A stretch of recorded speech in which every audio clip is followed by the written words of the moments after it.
Kiss FM. Entertainment news. Trending this hour. Ikaze cyane kuri Kiss FM, Kigali's #1 hit music station. Umujene yageze. Karibu cyane Bwiza. Muraho mwaramutse neza. Amakuru. Amakuru yanjye ni meza. Uraho? Ndaho ndakoma. Umve nkome. Abantu birukoma turabashuje cyane. Umeze ute se Bwiza? Uraho? Umeze neza? Waramutse ute? Naramutse neza. Ndaho meze neza, naramutse neza. Yeah, everything is good. Everything is good. Yeah. Ubaduhaye akantu k'akapela gatoya. Okay. Najaga numva bivuga nkagira ngo urikinira, nabaga ntaramenya neza niba uvuga ukuri. Struggle wanyuragamo nazo nabaga nzibona, amarira wahoranaga menya icyo asobanuye. Nubiyo byibutse nshaka kwirenganya, nishize mu mwanya wawe nsanga warababaye. Ayiwe sorry sinakwangaga. Ayiwe ubu nibwo mbimenye. I can move on the sky with your light on my veil. The sky is on fire. Bahereza kolabo se? Mbishirire kolabo. Rusine na Bwiza. Ikibazo amafaranga yo gukora indirimbo ngewe arangira nayariye. Wayariye kandi we muntu iragira. Twakora audio gusa. Anyways, karibu cyane muri studio za Kiss FM. Twikiguye kukwakira cyane. Umaze iminsi uri gukora ibintu byiza cyane, indirimbo nziza cyane. Vuba hanga uneruka gusohora yitwa Exchange. Tubwire gato kuri Exchange. Exchange ni ifite story ya igaragaza nk'urukundo rw'iki gihe cyane mu bantu b'urubyiruko. Ni fake love, aho usanga ushobora gukunda umuntu actually nako bimeze abenshi, ugasanga akunda umuntu kubera wenda ko ari umukire, kuko ari mwiza, kuko amukundiye wenda external thing. Ibintu nyine biri wenda tangible cyangwa ibintu bishobora gushira ejo n'ejo bundi. Niyo story naririmbaga nagerageza kwisi. Umuntu yagwe ukundira iki undi? Numvaga umuntu yakagize like real love, ntuvuge ngo amafaranga, like ukamukunda nkunda wenda nka Rusine nzi ko nacika amaguru, nzahaguma naba broke, nzamufasha nanjye mbikore. Banumva ari gukunda umuntu byakabaye. Nakuraho urusatsi naho nakora dread. Ubu indirimbo za Bwiza zose ndazirebye nsanga zifitanye igisobanuro nyine, zifite umurongo umwe zigenderaho. Urabona yaririmbye available. Yari marabwira umutipe am available, nta kibazo. Umutipe aramubwira ati "Ywe kuko si urahari." Umva none harangije umutipe ari kahitazana ibintu bya miyamol, ibintu by'inkundo, ngibyo bizambwira ati "Rero tubantu tumenyane, hello twibwirane." Umutipe akazana ibintu byo kumutereta ambwira ati "My lady, you're beautiful," ibintu ngibyo ibiki. Sister aramubwira ati This is local. Ibintu cyiri tutangiye kubera ko Bwiza ambwira ati umutipe uri murazazana ibintu vuba ari kumbeshya. Ati sorry yitwa wibeshya. Noneho roro bisobanuye iki no mana yisije? Nakabyinirira. Nakabyiniro. Bari bamaze kwitana utuzina. Batangiye kwitana utuzina, bitangiye kugenda neza. Bwiza none bwambwiye ngo I'm ready nyine kugira ngo ibintu bijye. Marika murinda ikintu kitwa rumors, arambwira ati rumors ukizizana I will exchange you. 102.3 Kiss FM. A beautiful morning to listening to 102.3 Kiss FM, the Kigali's #1 hit music station. Ndagira ngo nkubwire ngo nibwa bari bugipfungura nyakira amajwi yawe, turi kumwe n'umuntu mwiza cyane, ijwi ryiza, usa neza, and she's single. Inka barabibumva. None wabyibwiye ko nawe uri single? And I'm searching. Anyways, Bwiza, ejobundi, by the way, wari uri muri Kenya, right? Yeah. So wagiye muri Kenya rero, ugiye muri media tour, yari performance, yari what was going on? Ubundi main purpose yari imenyekanisha muziki wanjye muri Kenya. Promotion. Promotion. Nize Hague. Nuko numva nta Kinyarwanda kirimo. Ntago ari hell. Nize hell muri is for mita ndakanda urumva what ko the hell nuko rero no gukora imiziki ama audios n'ama videos wagiye gukora media tour urangije shootingaho na video ukora na audio. Tell us more about it. Audio zihe, video zihe, wagiye kwa media tour? Wenda ntangiye kujya media tour nari mfite gukora na n'ibitangazamakuru 16 mvayo dukoze 12 18 gutyo yo no ngasingo ahubwo urabona hari harimo ibyo kuri Citizen hari za NTV KCB ni byinshi ariko ibyo nibyo nibukamo na twari turi no kuri invitation ya Trace Muziki na Boomplay byari byiza cyane. Experience was good. Nyine n'abantu bakirana umuntu urugwiro ntabwo amufata nk'umunyamahanga cyane. Cyanshimishije nuko nasanze bazi indirimbo zanjye cyane Ready. Ni ibintu byagenze neza nka haraho twabashije kugenda twumvikana ibintu bitandukanye nko kuri Boomplay aho my proposal nko kuri my first album. Ni ibintu byabaye byiza. So you have an album coming? Okay. Album yawe izabiri indirimbo zingahe ya mbere? Nzababwira. Ni ya mbere kuko izabitwa nzababwira. Nzagaruka no kubabwira. Kuko iri ibintu byinshi byiza Ikiza nuko nta muntu n'umwe uri kutwumva watubwira nta kibazo. Watwongorera nta kibazo. No, nakoze yo indirimbo hari iri bunasohoke uno munsi muzo nakoze featuring n'umujama muri Tanzania. Cyari byiza reka nkubaza. Ngewe ku ruhande rwanjye njye ngira imbogamizi yuko kugira impano ndi na mutoyo kuntu ari kuntu nyine bitanyorohera no ngomba nyine kurwana cyane kugira abantu babone ko ndi sérieux babone yuko nyine I can do it even if I'm young. Ibyo bintu ntago bijya bikubaho cyane cyane nonewe nk'umukobwa naho utangiye no kwambuka imipaka ibaze ngenda cyabikorera Kimironko hose ujya muri Kenya. So how is it ubibona ute kuba okay I think ushobora kuba wenda utari mukuru cyane nawe so kujya muri ibi bintu uri mutoya hari nk'igihe umubyeyi akubwira ngo ntabwo ari bon banza wige cyangwa se ukaniga ariko ukabona birimo biraguha amafaranga aruta ko waba uri kwiga n'ubundi ubimanaging ute?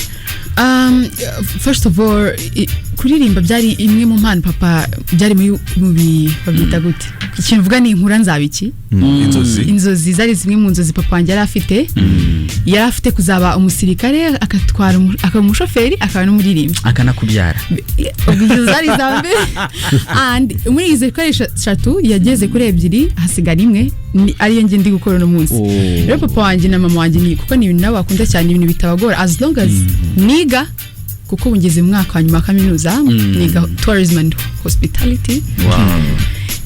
Rero as long as niga akabona biragenda nta gisubira inyuma ibyo nkora ndabikora neza nta gihinduka like muri nge ko nari meze mbere hari ukuntu umuntu nkava nk'umusitari umenya akagira ni muhinduka no mu rugo. Rero iyo umubyeyi abona still cyari wa wundi arakubwira ukumva aragutuma ukagenda nibyo ukora bikabikora neza nta cyamuza rero kuko n'Imana ibabihaye umugisha Imana yarabihaye umugisha cyane ko unaririmba neza n'indirimbo zawe mbona ziri kwakirwa neza cyane. So ubu ngubu uri no mu nominees ba Kisama Award kubera indirimbo nyinshi cyane wagiye ukora uri muri Best Female Artist uri no muri Best Artist. No, best new artist. Urumva rero ko kandi ndizera ko ushobora no kuba wagitwara. I think so.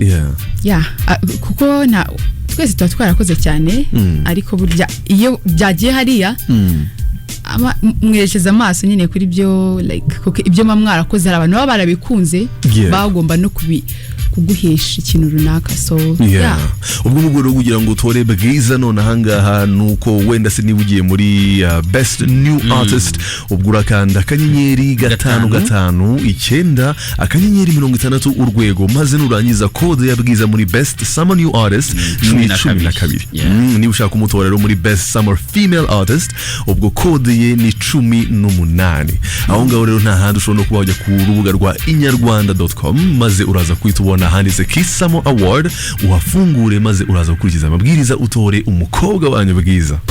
102.3 Kiss FM.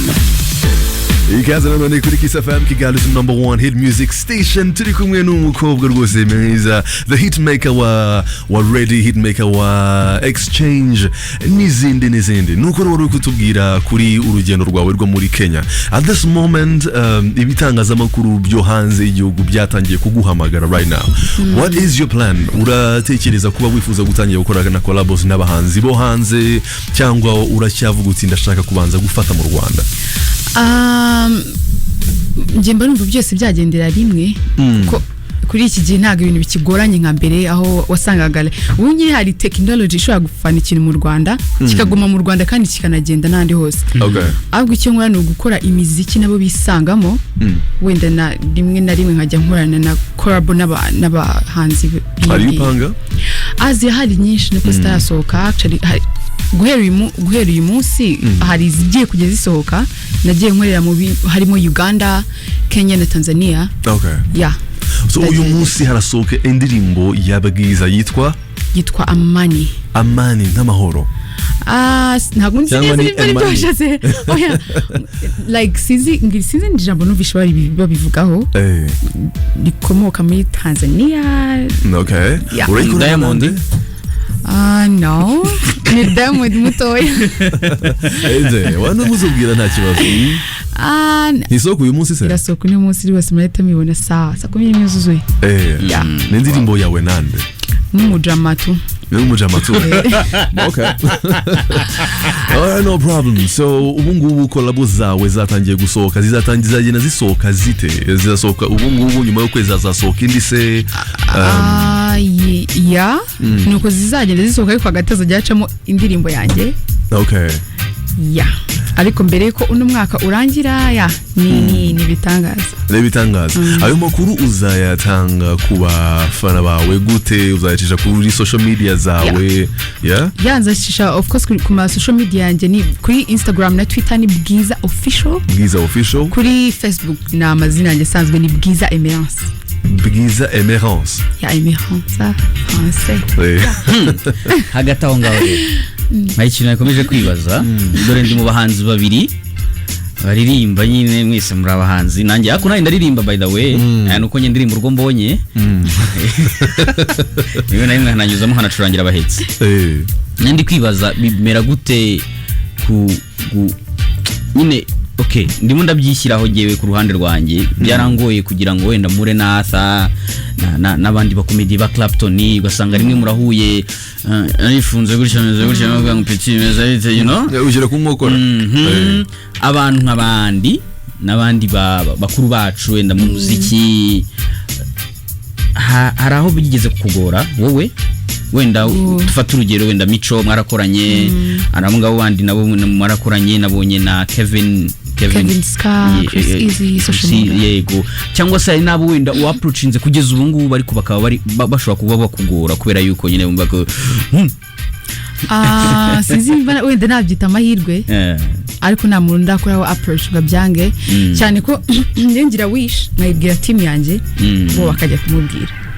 Rero nta hantu biraba ngo byigeze kuba ahantu hamwe, ariko nawe ntabwo yabyanze gutya, ahubwo yabyanze ku munsi wa video. Nibwo atigeze aboneka. Audio yararangiye. Yanze kuboneka uwo munsi n'iminsi yose wamubwiye ko bishobotse. Yaje muri studio aratendiga tuba nishuti gutya, ariko ku munsi wa video mu gitondo ibintu byose byanje avuga you know what ntago ndibuze. Shari umwana iki ndavuga okay fine. Shari n'umwana mubi kabisa. Andi barakuvugishije eze kutajya gushyira mu majwi abantu bishinja cyane. Nago barakuvugisha wowe. Tuzahurira hanze. Alright, anyways, now ubu ngubu wari umaze kuvuga ko uri gusohora indirimbo nyinshi cyane, urabona ko abanyarwanda bari kukwakira neza cyane. However, hari ibintu byinshi cyane bikunze kuba ku bana b'abakobwa basohora indirimbo nyinshi, aho usanga rimwe na rimwe hari n'abashaka guprofita kubavuga amakuru atari yo kugira ngo ibihangano se byabo yabasara kumenyekana, rimwe byagatwiko dukunze kuvuga, ariko cyangwa se no gusebanya bisanzwe. Wowe rumors zimaze imizi zikuvugwaho wazakiriye ute? Ese uri mu bazipanze cyangwa nawe ubwawe wazibonye zisa? Kiza ni kubivuze neza ni rumors. Ewa ni rumors za danger. Nkeka ko uri no gupanga ntago wapanga ikintu nka kiriya kuri nkanjye noneho kuba ndi n'umwana w'umukobwa ndi no mu gihugu kidashyigikiye ibintu nka biriya ntago nari guhitamo nk'ibintu nka biriya ziriya rumors nazibonye ariko gatanu mvuye gusenga ndicara mbona nashitangiye konyeza ama screenshot ndavuga kabaye ndavuga ibi bintu papa arabibona gute ibintu mama arabibona gute biragenda gute nyine nta muntu se wo ku rusengero rwanawuriye ko uza guhura n'ikigeragezo ahubwo pasiteri yarampamagaye arambwira uko nabonye ibi biki gusa ko babizi nyine ibintu biba hanze aha cyane iyo uri umuntu wenda uri hanze abantu bazi public figure ibyo bintu bishobora kuba mu buryo bumwe cyangwa ubundi ushobora no kubipanga wenda nk'uko wari ubivuze ariko nkeka ko umuntu muzima ntabwo kiriya kintu yagitekereza ngo akipange sinzi ko hari umuntu ugira ubwo bushobozi bwo gupanga ikintu nka kiriya kuri we gusa njye am not that person ntabwo nigeze bipanga muri ntuza nk'umuryango w'aba Kardashians uyu ubona wa mugore wa Kim Kardashian nyine yabipanze gutyo abajya kumenyekana bwa mbere ejo bundi byari byarabaye n'intambara cyane umusore babikoranye azavuga ati ko muvuga nkaho byabatunguye kandi mama wawe ari wowe watwishyuye kugira ngo tubikore n'abazungu mu Rwanda sinzi ko hari umuntu agira ubwo bushobozi bavuga ngo kambyuke niyandike mvuge banyandike ibintu so promotion yawe living alone ko team ari yikora ariko wowe niki ukunze gukora kugira ngo indirimbo zawe zimenyekane nkora ama TikTok menshi cyane nkora TikTok nyinshi cyane nkora ama TikTok ndasharinga nkoresheje imbuga nkoranyambaga zanjye niswe nubwo mura n'umuntu mu nzira nkamuga ati niza telefone ya gato ajya kuya subscribe like nkanahita nanasharinga kuri WhatsApp yiwe kera muri 2012 nigeze kuba nciye Nyabugogo noneho mpura n'umusore umwe coincidence arambwira ati salama ngo yavuga igiswahili arambwira ati bimeze bite se ni sawa none se ni hehe abantu bacuruza amasede namwe se wowe ucuruza sede uruwahe ati mvuye muri TZ ntikagira inkuru ati nkorera Diamond ati narinzanye amasede kuyacuruza mu Rwanda amasede ya Diamond amasede ari indirimbo za Diamond kuyacuruza mu Rwanda ubwo rero urumva ko na Bwiza nubura telefone yawe arabagiye gusubscribe anyways kuri TikTok witwa ni Bwiza Buiza 3 Kiss FM 102.3 Kiss FM Gala's #1 hit music station nizere ko wowe uri kutwumva ukomeje kugubwa neza cyane turi kumwe na Bwiza ari komeza tubwira gahunda ze nyinshi cyane umunsi wa mbere tumenya Bwiza yaraje mu irushanwa iryo rushanwa ryitwaga ngo iki ryitwaga The Next Diva Indimbuto The Next Diva Indimbuto rikaba ryarakoreshejwe nande ryarishorwa rya actually n'uburira cyari ndi kubivuga nkaho ryagiye bitegurwa na Kikas Music Label and bariteguye turi muri lockdown icyo gihe bashaka umwana w'umukobwa ufite impano yo kurimba ariko udasanzwe abikora nk'umwuga icyo gihe ndabyuka nibwo nyirangiza secondary turi mu kiruhuko inshuti yanjye malink irambwira wagerageza ko ubusanzwe narabitinyaga mvuga mbona nta hantu nzahera mfata link nkora video y'umuntu umwe yadusabaga ndasubmitinga ndategereza nk'abandi nyuma y'ibyumweru bibiri nibwo bamamagaye bambwira ko nagize amahirwe yo gutsinda irushanwa so ubwo ngubwo rero muratangiye bari bagusabaga kuba ugiye kuba ukora umuziki cyangwa hari n'izindi projet zagombaga gukurikira nyuma yaho ngaho of course ubwo ngiye gukora umuziki ariko nanjye bafite nk'ibyanjye na project zanjye mba numva nagakoze rero hari projet zanjye nanjye nababwiye ko zizakorwa muri icyo gihe tuzamarana of course ubwo hari ibyo nababwiye nabo hari ibyo bansabye tubifataho umwanzuro so ejo bundi nakubonanye n'abascout ubonaga foto keza ari kumwe n'abascout ndavuga ni se yaba ari umuscout kera kiga muri secondaire cyangwa se yari gahunda nshyashya uri gukorana nabo of course nawe umuscout n'umuscout nawe chef d'unité uretse gatangiye kumvanga rero ahangaha ngo ufite amayinite chef d'unité siko bivuga tera tukwikirije sasa muskuti twagiye nako muri tayari ubizute oya iyo wari kubivuze nka kuno mwahagurutse nanjye ngahita mpaguruka ngashira murari rero kiragene ndi kumwe n'aba scout hari project mfite actually najyaga nanabikora nkiga muri primary aho nigaga Kigali Harvest twajyaga dukora ibintu byo gutera ibiti dufashijwe na Rema bakadufasha tukagenda amaturage twagiye gutera ibiti nkakura numva ko hari contribution igihe kimwe zagira ku gihugu cyanjye hari icyo nzafasha igihugu binyuze mu bidukikije ko cyane nibyo binakuriyemo muri primary muri secondary nyitangira rero yari projet yitwa igiti mu rugo gishobora kuba igiti cy'imbuto gishobora kuba bya biti binini bizana indabyo cyangwa se akarima k'igikoni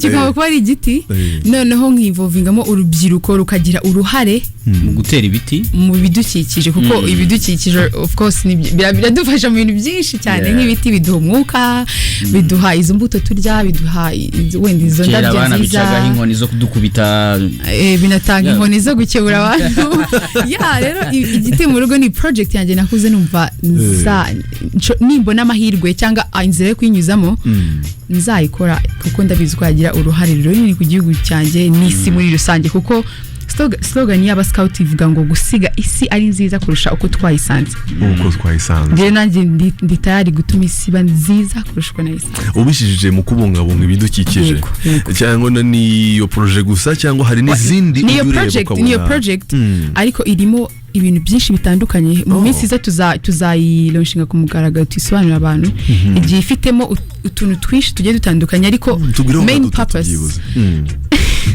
uri gukwepa kugira ngo utazaza muri iyo turi guhereza amahirwe y'abantu babashije kukumva ari ubwa mbere bazabyumva neza cyane ariko main purpose ihari ni ukwerekana uruhare rw'urubyiruko mu ibungabunga ry'ibidukikije cyane mu gutera igiti kuko hazabaho nk'umuntu uwo ari wese urubyiruko uzabasha gutera igiti kizajya gikurikiranwa uzajya berekana uko gikura aho kimaze kugera n'umusaruro kiri gutanga hari ibihembo uwo muntu azajya agenerwa ni byinshi ndumva nyuma yaho hazaza no kwita izina ibiti ugasanga kitwa nka Shema imiyenzi muzayita Rusine igiti ngewe banyitirira kigomba kuba kiva ibintu bivamo inzoga ari nk'imizabibu se ntabwo kumva abandi bantu bari gutekereza ibintu by'ibiti baratekereza uburyo yasiga isuku neza uko yayisanze nanjye ndaho ngaho arimo ndabwira abajama ngo bangurishe 5 cyakoze izo kesh nizishunga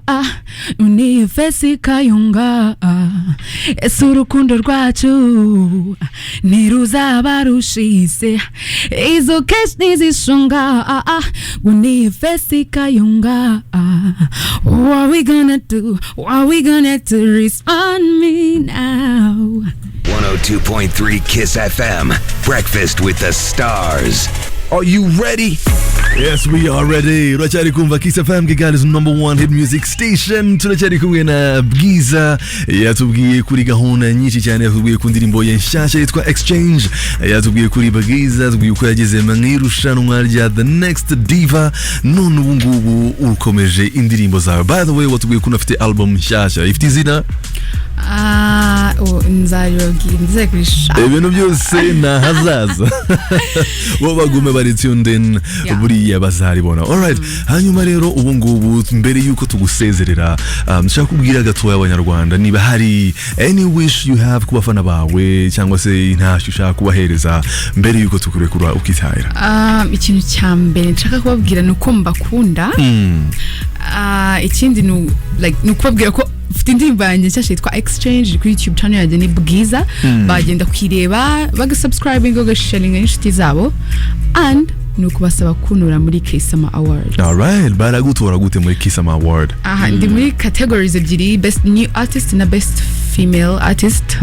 Kunura nta kundi ndizera ko muhora bibabwira ni ukanda akanyenyeri 559 akanyenyeri 60 akanyenyeri my number muri urwego bagishyiramo code yanjye kuri best new artist ni 12 and kuri best female artist ni 18. Ni support ikomeye cyane ntegereje kuri mwebwe ibisigaye Imana iduhana umugisha murakoze. Alright, urakoze cyane Bwiza, rero wakoze cyane kubana natwe. Nabonye uwo musore yatangiye kwandika imirongo ahangaha bita Rusine. Urashaka korabo wabone ejo rwose bukeye.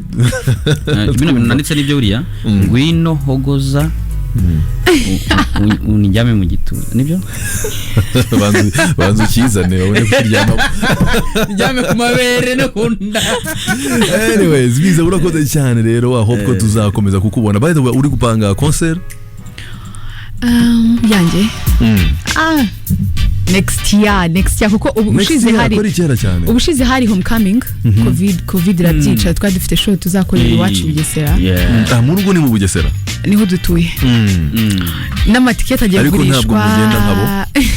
Mugenda musezeye ahubwo uncunge cyane ufungira umuryango rero next year ewan tugomba gusubukura no tugakora ibirenze ibyo twari gukora muri bwije. Yego ari bon cyane. We can't wait and thanks you so much kuba waje ahangaha. Asigaye bakomeze bagutore for Kiss Summer Award na kanyenyeri 559 kanyenyeri 60 urwego bakagutora, cyangwa se bakajya ku rubuga rwa inyarwanda.com aho ushobora kubabona Kiss Summer Award maze ukahitamo umuhanzi ukunda, mu producers ukunda, album ukunda, indirimbo ukunda, byose biraba biriho. Wari kumwe rero na Bwiza nanjye undi umuntu na Rusine. Cyakoze wigiriye inama nziza kwita tunasezera ko nyine nari ngiye.